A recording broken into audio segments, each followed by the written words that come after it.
किसी कक्षा में 4 मित्र बिंदुओं A, B, C और D पर बैठे हुए हैं, जैसा कि आकृति 7.8 में दर्शाया गया है। बच्चों आकृति आप बुक में देख सकते हैं।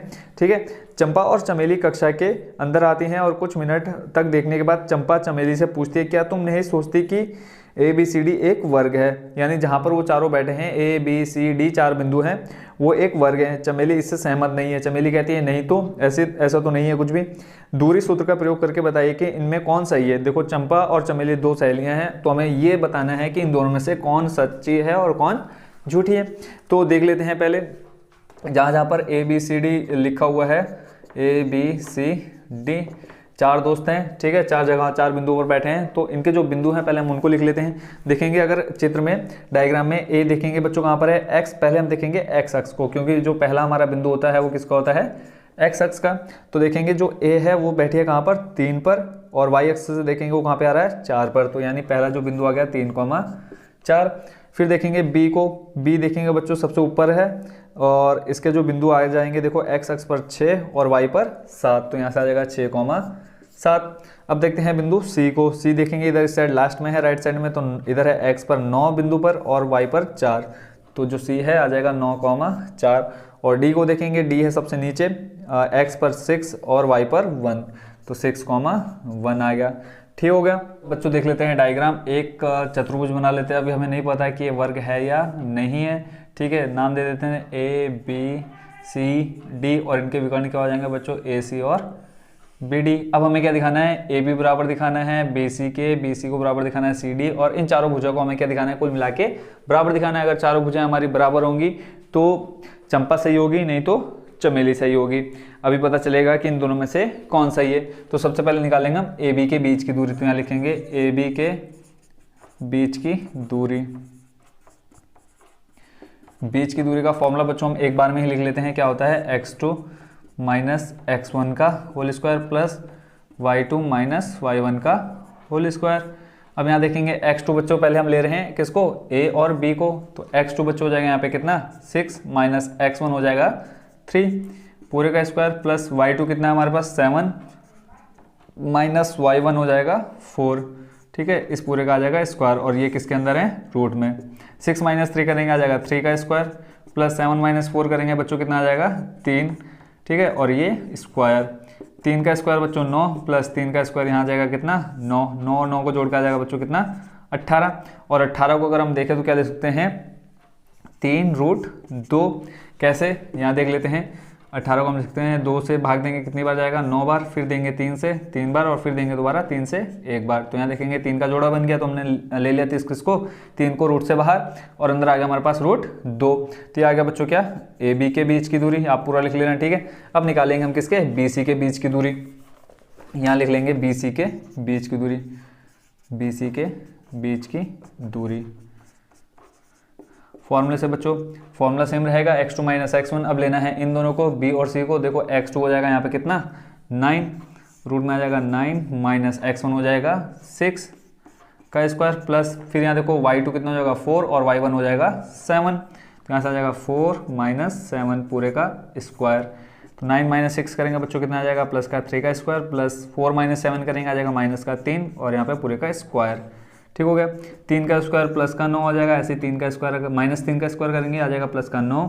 ठीक है, तो इन दोनों को सॉल्व करके बच्चों कितना आ जाएगा, प्लस का रूट में 18, और इसको हम लिख सकते हैं कितना 3√2। तो यहाँ से हमें देखने से क्या पता चल रहा है कि पहली और दूसरी भुजा तो बराबर आई है। अब हम देखेंगे बच्चों तीसरी भुजा यानी CD के बीच की दूरी। तो यहाँ लिख लेंगे CD के बीच की दूरी।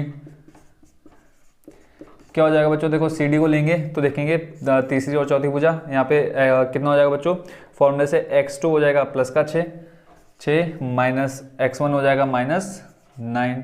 ठीक है, इस पूरे का स्क्वायर, प्लस y2 हो जाएगा कितना 1। ठीक, माइनस y2 हो जाएगा 1 और y1 कितना हो जाएगा 4। ठीक हो गया, तो यहाँ से आ जाएगा पूरे का स्क्वायर, और ये पूरा रहेगा फॉर्मूले में किसके, रूट में। 6 माइनस 9 करेंगे आएगा माइनस का 3 का स्क्वायर, प्लस 1 माइनस 4 करेंगे यहाँ से भी आ जाएगा माइनस 3 का स्क्वायर रूट के अंदर। यहाँ देखते हैं बच्चों माइनस 3 का स्क्वायर आ जाएगा प्लस का 9, ऐसे माइनस 3 का स्क्वायर आ जाएगा प्लस का 9, दोनों को जोड़ के आ जाएगा कितना बच्चों, रूट में 18, और इसको हम लिख सकते हैं बच्चों कितना 3√2। 2, यानी सी डी के बीच की दूरी कितनी आ गई 3√2। अब निकालेंगे बच्चों किसको, किसकी, ए और डी के बीच की दूरी, तो यहाँ लिख लेंगे ए डी के बीच की दूरी, 3 भुजाएं हमारी क्या आ चुकी हैं, बराबर आ चुकी, तो ए डी के बीच की दूरी बराबर क्या हो जाएगा, देखो अब लेना है हम किसको, पहले और चौथे को, ए और डी को देखेंगे तो यहाँ पे आ जाएगा x2 बच्चों कितना 6 माइनस x1 हो जाएगा 3 का स्क्वायर प्लस y2 हो जाएगा 1 और यहाँ से y1 कितना हो जाएगा 4, तो यहाँ से आ जाएगा 1 माइनस 4 का स्क्वायर, किसमें, रूट में, बीच की दूरी के फॉर्मूले से हमने लिख लिया, तो यहाँ से 6 माइनस 3 आ जाएगा कितना बच्चों, प्लस का 3 का स्क्वायर प्लस 1 माइनस 4 करेंगे आ जाएगा कितना, माइनस का 3 का स्क्वायर, 3 का स्क्वायर करेंगे बच्चों 9 माइनस 3 का स्क्वायर करेंगे 9, किसमें, रूट में, जोड़ के आ जाएगा कितना, रूट में 18, इसको लिख सकते हैं हम कितना 3√2। तो यहाँ से देखेंगे बच्चों चारों भुजाएं क्या आ चुकी हैं, बराबर आ चुकी हैं। अब हम इन दोनों के क्या देखेंगे, विकर्ण देखेंगे, जो 2 विकर्ण है हमारे ए सी और बी डी, तो यहाँ लिख लेंगे ए सी के बीच की दूरी, चारों भुजाएं बच्चों बराबर है, यानी जो दी हुई आकृति है क्या है, वर्ग है। अब इसका कंफर्मेशन करने के लिए हम इनके क्या देख लेते हैं, विकर्ण भी देख लेते हैं। अगर इनके विकर्ण बराबर हैं तो कौन सही हो जाएगा बच्चों, चंपा सही हो जाएगी। इतना भी करने के बाद बच्चों हम क्या कह सकते हैं, ये वर्ग है, ठीक है। इसके आगे अगर करना चाहो तो आप कर सकते हैं, इनके विकर्णों को बराबर दिखा सकते हैं, नहीं तो यहीं तक आप छोड़ सकते हैं और लास्ट में लिख सकते हैं कि दी हुई आकृति क्या है, वर्ग है और चंपा सही है। तो हम यहाँ कंफर्मेशन भी जरूर देख लेते हैं, एक बार ए सी ले लेते हैं। तो ए सी को देखेंगे बच्चों पहला और तीसरा, तो यहाँ से ए और सी आ जाएगा बच्चों कितना 3,4 लिख लेते हैं, बिंदु 3,4 ए के आ गए और सी हो जाएगा 9,4। अब इन दोनों को ले लेते हैं फॉर्मूले में, x2 minus x1 9 minus 3 x2 minus x1 plus यहाँ जाएगा स्क्वायर y2 माइनस y1, दोनों 4 माइनस 4 आ जाएगा स्क्वायर, ये तो हो जाएगा खत्म, 4 माइनस 4 0। यहाँ देखो 9 में से 3 जाएगा बच्चों कितना बचेगा 36 कह रहा हूँ, 9 माइनस 3 बचेगा कितना 6 और यहाँ आ जाएगा कितना स्क्वायर, तो रूट में 6 का स्क्वायर बच्चों कितना आ जाएगा 36, रूट में 36, ठीक है। तो ये हो गया बच्चों हमारा ए सी। इसको अगर हम बाहर लिखना चाहे तो बच्चों कितना आ जाएगा 6 और ए सी हो गया बच्चों कितना 6। ऐसे हम निकाल लेते हैं क्या, बी डी के बीच की दूरी, बी डी के बीच की दूरी कितनी आ जाएगी बच्चों, देख लेते हैं। अब ए और डी को ले लेते हैं, पहला और चौथा 3,4, सॉरी बी और डी के बीच की दूरी कौन सा, दूसरा और चौथा 6,7 दे रखा है और है 6,1 x2 6 x1 6, यहाँ से आ जाएगा 6 माइनस 6 का स्क्वायर प्लस y2 1 y1 कितना माइनस आ जाएगा 7 पूरे का स्क्वायर, रूट में 6 माइनस 6 0 का स्क्वायर प्लस 1 माइनस 7 करेंगे बच्चों माइनस का 6 का स्क्वायर, किसमें, रूट में। तो यहाँ देखो 0 का स्क्वायर 0 माइनस 6 का स्क्वायर करेंगे बच्चों कितना आएगा, रूट में 36 और 36 किसका स्क्वायर रूट होता है 6 का।